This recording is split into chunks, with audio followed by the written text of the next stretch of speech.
Hey friends, and welcome to the Soulfire sessions at the intersection of passion and purpose, where you align with what sets your soul on fire. We're your hosts, Alex and Mariah, and we are so happy that you've joined us today. We are all about reclaiming clarity, rebuilding confidence, and designing a future that fits you. So take a breath, feel the spark, and let's step into the fire.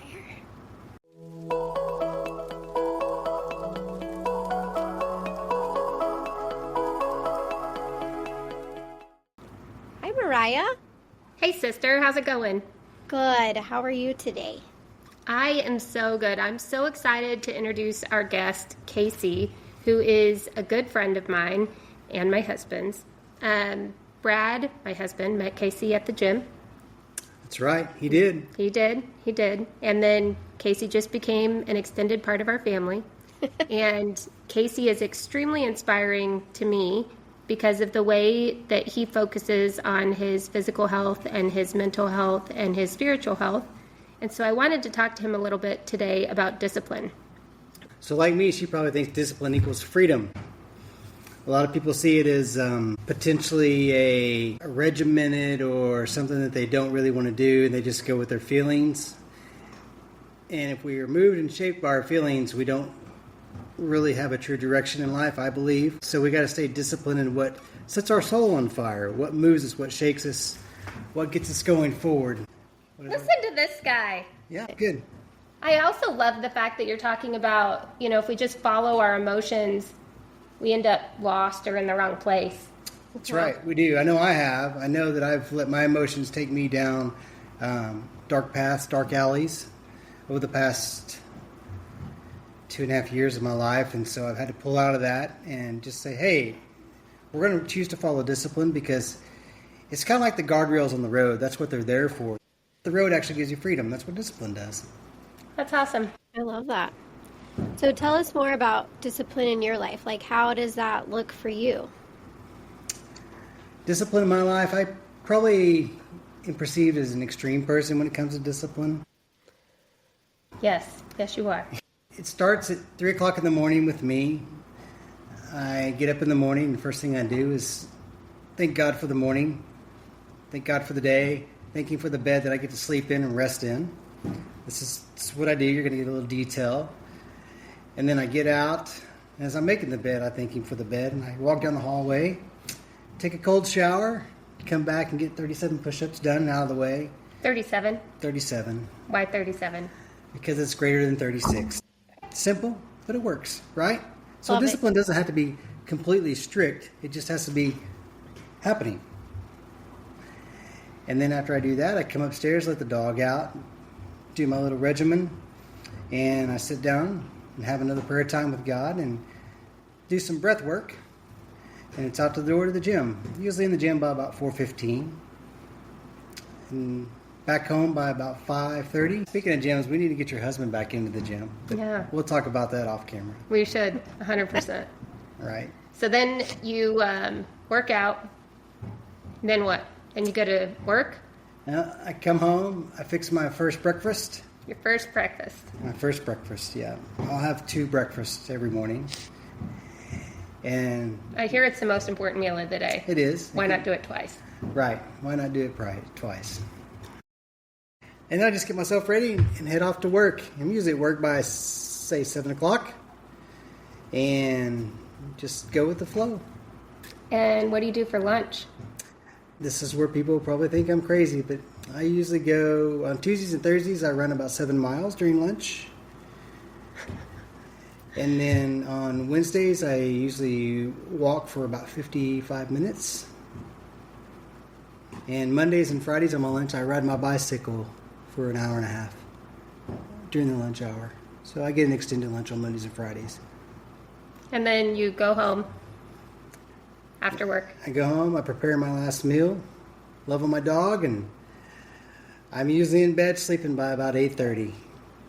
That's awesome. Well, you have to be if you're up at 3 every day.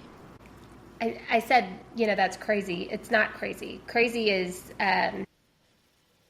it's just different, right? And we're all different. That's right. No, I'm used to being called crazy. The craziness is my discipline, right? And it's the discipline that drives me, and it moves me, and it shapes me, and defines me. And it just keeps me on the right path. You know, we talk on the podcast a lot about what is success and what does success mean to you.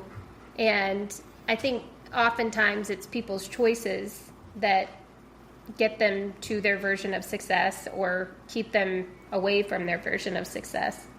Do you think that's accurate? And how would you define success? I do. I define success for me just being able to wake up and start the day, and just being able to thank God that He's given me one more day to get out in front and be there for Him and let Him do His work through me. That's success to me. And I also see success in what I do so I can be 1% better every day, so that I can be 99% better for the people in my life, like Mariah and Brad, friends, family, keep myself healthy. Thank you for sharing that. When did this discipline mindset start for you? It started about 3.5 years ago. I went through a divorce, and I'm not a man that finds pleasure in the night atmosphere, the nightlife. I don't find pleasure intoxicating myself. So I did the two things that I knew to do, and that was go to the gym and seek God. That was it. And Preach. Yeah. So those have been two foundations, and I've always been some sort of a gym goer or athletic type person. And so what I did was I just asked God to put me in hiding and redefine me, reshape me, and make me kind of like He did King David.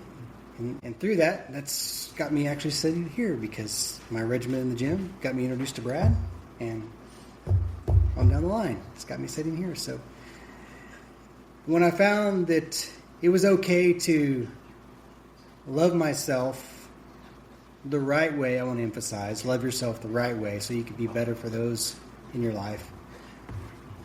I just absorbed it, embraced it, and it's just been tattooed on my heart ever since.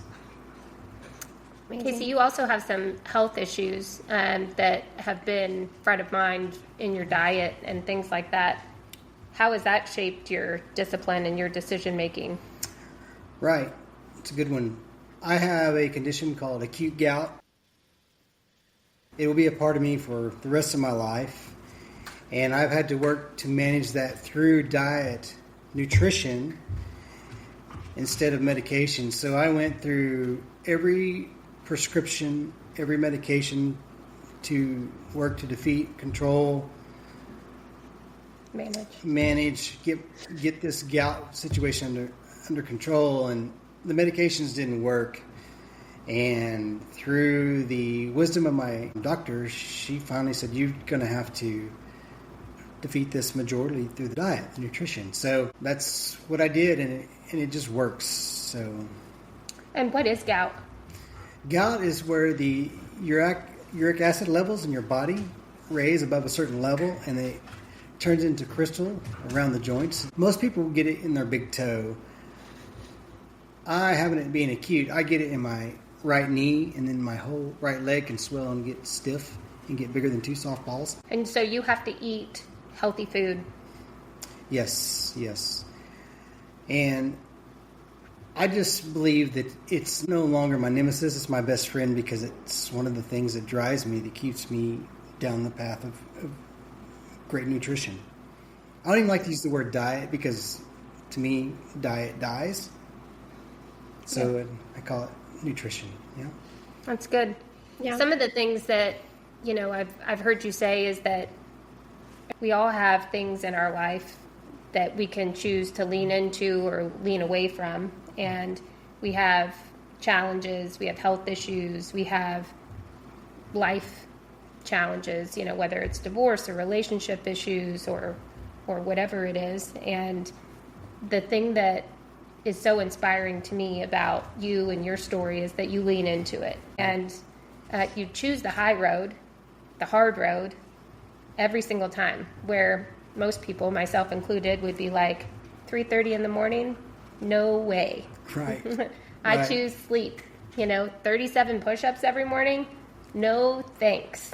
Right. Right. And you choose repeatedly, day after day, the best choice in what you eat, in what you do, in where your brain is focused. Right. And I know for me, I look at that as something that seems out of reach. Do you have any recommendations for like a first step for someone who likes to stay in bed an extra 5 minutes and doesn't do push-ups at all? Yeah, I do. Even if it's not those things specifically? Yeah, right. I think the first thing you got to do is figure out how to love yourself exactly right where you're at. Love that.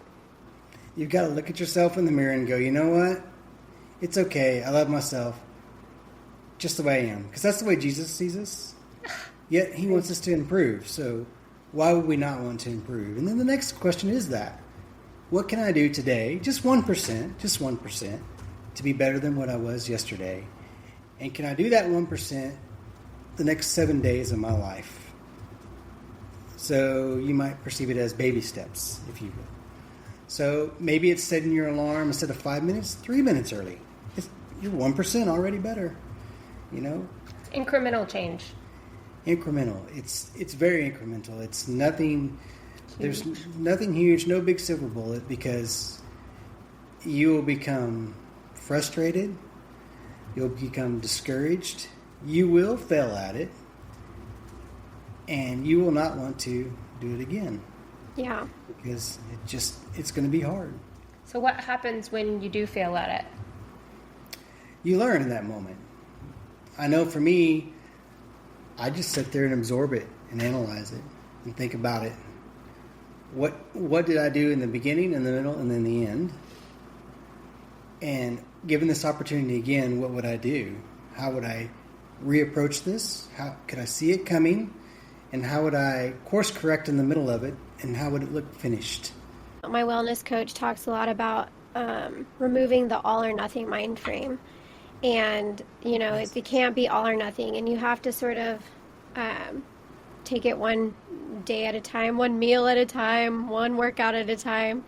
But that if I make an intentional choice to eat something that's not that healthy for me or to skip a workout, that I can't have shame around it, right? Because that was the choice I made, but that I need to, the next meal, not wait till tomorrow or Monday to start over, just make a better choice the next meal.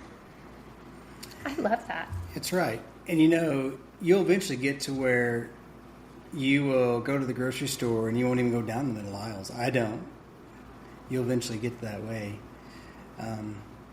Because there is a lot of healing and there's a lot of medicinal benefits for eating healthy. I eat for fuel. So whatever I'm doing, I'll just make sure I fuel my body to what it needs to get there.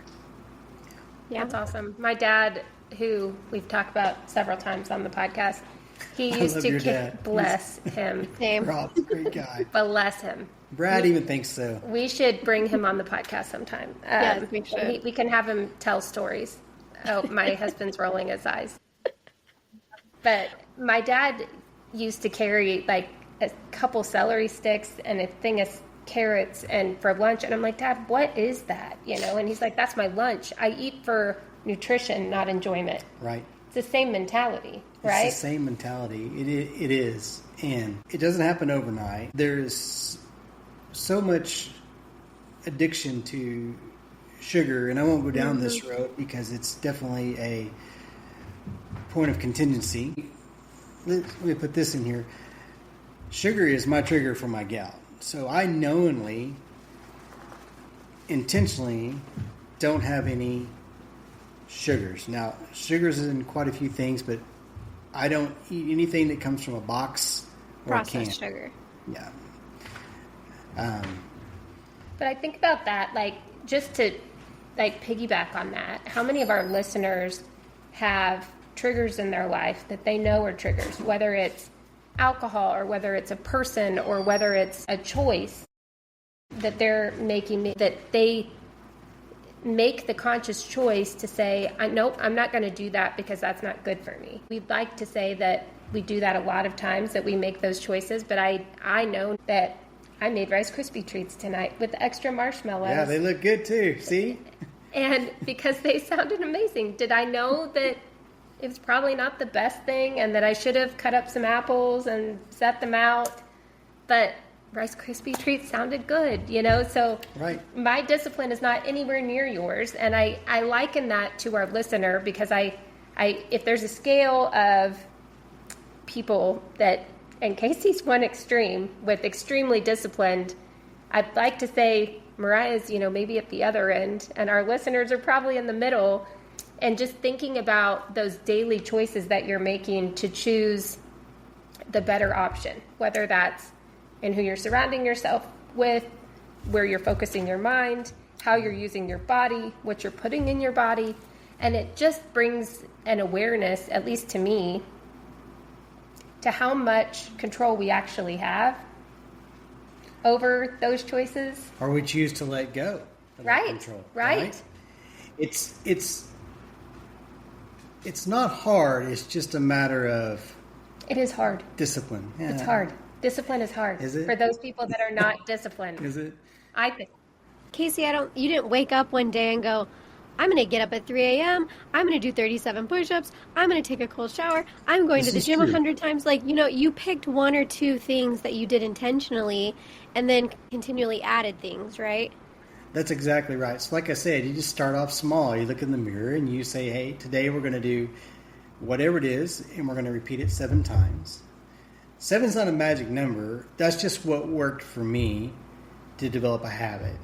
Yeah. I don't know what the scientific rule is behind that. I really don't care. I just know that you just need to put forth the effort to do that one little bitty step, that one little bitty thing. So you pick something this week, and then next week you keep doing that thing and add another thing. Add another to it. Another to it. Because I truly believe that we can do all things through Christ who does give us the strength. Amen. And I also believe that we can do things, and he knows what I'm talking about when I say this, he being Christ. We can do things without him. He just has to, you just got to do it. You just got to do it, right? You just got to do it. My husband says, we do hard things. We can do hard things. Right. And sometimes it is hard. Sometimes it is hard. It is hard. But it does the hard things get easier and easier, and that's how you develop and that's how you grow. And that's why I'm always got what I call a North Star in front of me. What's my North Star, right? What's your goal or what you're working towards? That's what I'm working for. So I just finished a 205-mile relay race called Outback of the Ozarks. Here locally, the listeners would know it. We started at Lake Leatherwood in Eureka Springs, and we ended up at Prairie Grove Battlefield. And you ran? Yeah, it's a foot race. It's a relay race. Let's be very careful on that. And I ran 28 miles of the 205. I had 3 legs. And it was a North Star. And I just trained and trained and trained for it. And my daily regimen set me up for success. And that's what Soulfire does to support people, is to help people to identify what is your North Star, and then to set up kind of what are those increments in which you can measure success, and what are the increments in which you can adapt and change your behavior towards whatever it is that you've defined as your North Star, whether that's losing weight or getting a job or leaving your job, eating healthy, any of those things. It could be anything. Yeah, anything that's your perception of hard. Because we don't get to define other people's hard. Sure. I don't believe we get to go into that space. I think we as humans, we need to help them through that space, help them through that time of their life, and just accept that what their heart is their hard. I love that. Like, you can't define other people's hard. No, we cannot. And we do.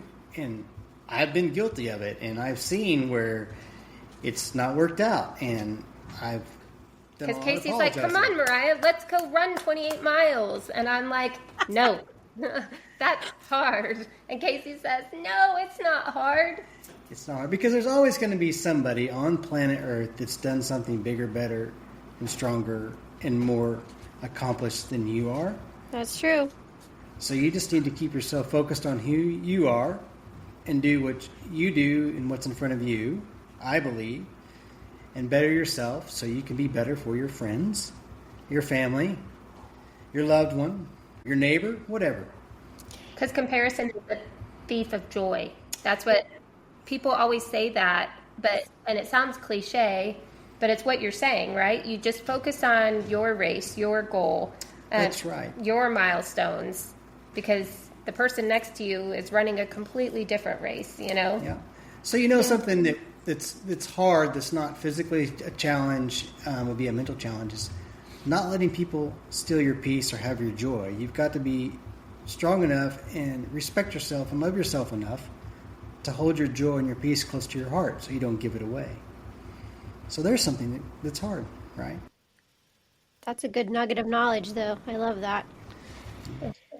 I've heard you say so many things, but I've heard a lot of our values, Mariah, through this. Because, Casey, you talked about freedom, you talked about authenticity, you've talked about growth and purpose, courage, which is pretty much all of our values.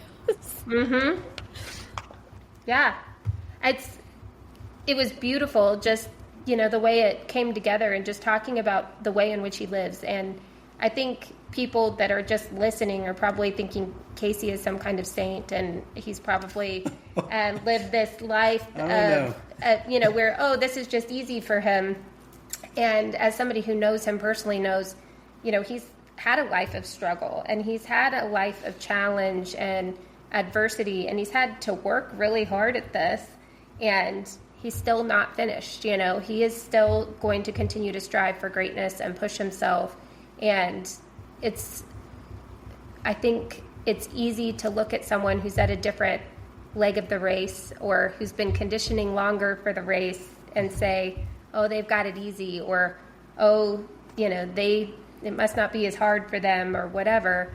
But we really don't know. We don't know what it's like in other people's shoes. And to hear the conditioning and the challenges and the discipline that Casey has, I'm just inspired.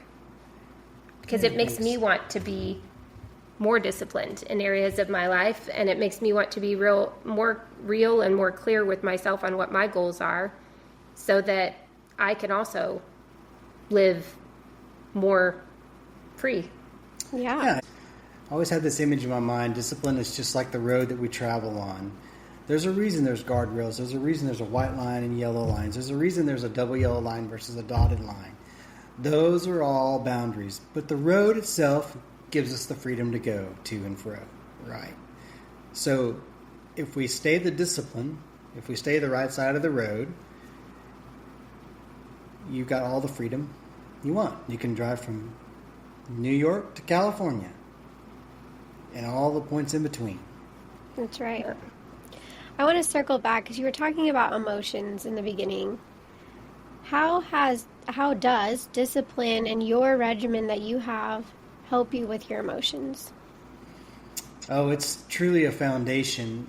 So one of my meditations every morning is I like to do breath work.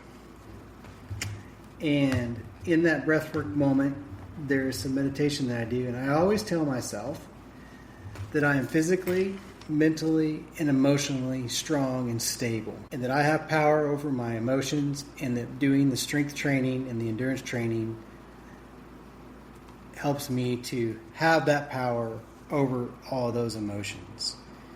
And by just reinforcing that every day, being regimen, being disciplined, and telling myself, emotions don't control me, I control them, it just becomes second nature. It does. You've retrained your brain to think that way. Yeah, the scripture tells us to renew the spirit of our minds, right? Yeah. And that's just one way that I've learned to do that, is just tell myself every morning, mentally and physically I'm strong, and emotionally I'm intelligent, right? Because I do believe that emotional intelligence it just has to happen. It's a very big attraction to me, and And it puts you on a different level, puts you at a different pedestal. The guy next to me is having to fall apart, and he wants to tell me all about it. I typically don't listen if I can define that it's an emotional roller coaster ride that he's on, because he's not in a stable place to receive. So I'll always come back to somebody like that. But that's what I do. Because you want to be in control of your emotions. I do. I very much so do. I don't want my emotions to come out of me and to come on people around me. I don't want to put those emotions on people. I don't want them to have to carry them or feel like they have to carry them. And I don't want the emotions to define me. I want to be above the emotion, looking down on it. And when I know that I'm not, I just simply pause. I'm a person that shuts down, not because I'm weak, but because I know the best thing for me to do is just to pause and sit there and work through the emotion and even come back to it and just process it. That's good. You allow yourself to work through it without having a reaction. Yeah, we can feel our emotions. We just can't react. And I think that's what you meant by emotional intelligence. Yes. And so this is your definition of what that means, is just to feel the things, but not to let those feelings control you. Right. Don't let it come out, because maybe sometimes I might regret what's fixing to come out of me. We all have had those. I think we all do that. Yes. Yeah. 100%. Yes. And if I can't process it, then my go-to is I go for a walk or I go for a run. You tell the pavement about it. I tell the pavement and I tell Jesus about it. That's exactly what I do. Yeah. It's amazing. Now, you've given tips like tell yourself you love yourself and all of those things. But if somebody wanted to start with discipline, what would be your two to three tips you could give them to start? As I said earlier in the podcast, the first thing is to have grace for yourself. Love it. Do something hard and expect to fail at it the first time. Ooh. Yeah. You know, Alex is a perfectionist. Yeah. Brad is too. Brad is too. I also studied failure in school and the importance of failure. But yes, it is very hard to fail. Yeah, it is. But if you do it knowing that you're going to fail at it, you're already going into it with grace as far as I'm concerned, right? So have grace, do something hard, but know you're going to fail at it, and repeat steps 1 and 2. That would be the top 3. Have grace for yourself, do something hard with the knowledge base that you're going to fail, and then repeat 1 and 2. Yeah. So That's you learn how I something. got started, exactly. Yeah. And so you learn from that failure, and then you, again, repeat, rinse and repeat. Give yourself grace and try again. Right. And you may live in this failure mode for 2 weeks. Or 6 months. Or 6 years. Whatever the time frame is, what you need to be learning is grace. That's what it would boil back to. Grace. Yeah. That's great. All right. Well, we're going to pivot to the 2 questions I ask every guest on this show. So the first question is, Casey, what sets your soul on fire? What sets my soul on fire? There's 2 things. My passion for strength training and endurance training, and then being able to love people right where they're at. Put my arms around them, help them out, lift them up, and encourage them. That is truly my daily prayer. I can tell you 110% that I ask the Lord every day, bring me somebody to love on, somebody to lift up, and somebody to encourage. I actually find encouraging people and helping people to be more of a soul fire passion than my strength training or my endurance training. That's amazing. We often find that a lot of our guests say some form of helping others as what sets their soul on fire, which I love so much. Same. Yeah, why would we not? Right. That's always the question. Why would we not help this person? That's why we're here. Right. I think that's part of our purpose, right? Okay, the second question is if somebody is trying to figure out what sets their soul on fire, what advice would you give them? Just have grace with yourself. It's such a big part of me because I have failed at a lot of things in my life. And I've had to go back and revisit a lot of things. I almost lost my oldest son. And I didn't get to see him whenever he was close to death right away. And I had to live through that moment of time when I couldn't see him and wondering why and what did I do wrong.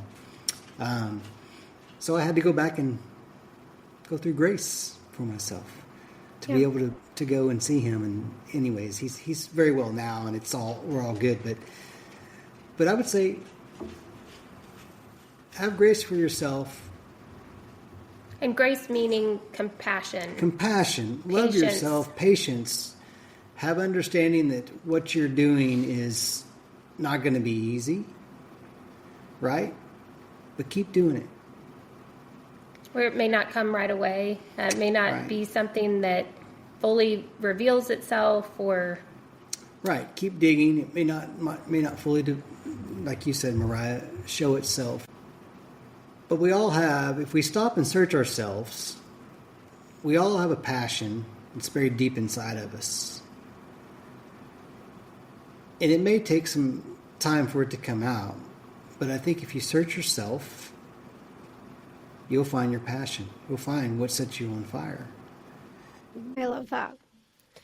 I think sometimes we, especially believers, often have grace for other people, but we really struggle to have grace for ourselves. And that's something that we really have to learn. And for me, I have to sometimes go back to a mentor or a friend or a pastor and have conversations and ask questions about grace and then really sort of reflect and dig deep on how to do that for myself. Yeah, because I think culture, at least my perspective, is today's culture defines it as being selfish. If you don't love yourself, you'll never be in a position to love others to the fullest ability that your heart has. That's right. I think that goes with leadership too. Like, you have to know how to lead yourself before you can lead other people. Love yourself before you can love other people. Yes, absolutely. Yeah, it's definitely I say this very humbly because, I mean, I'm not saying that I am a leader, but that's definitely a good quality for a leader to have, right? Well, I would definitely say that you're a leader, because to me, a leader is someone that people want to follow.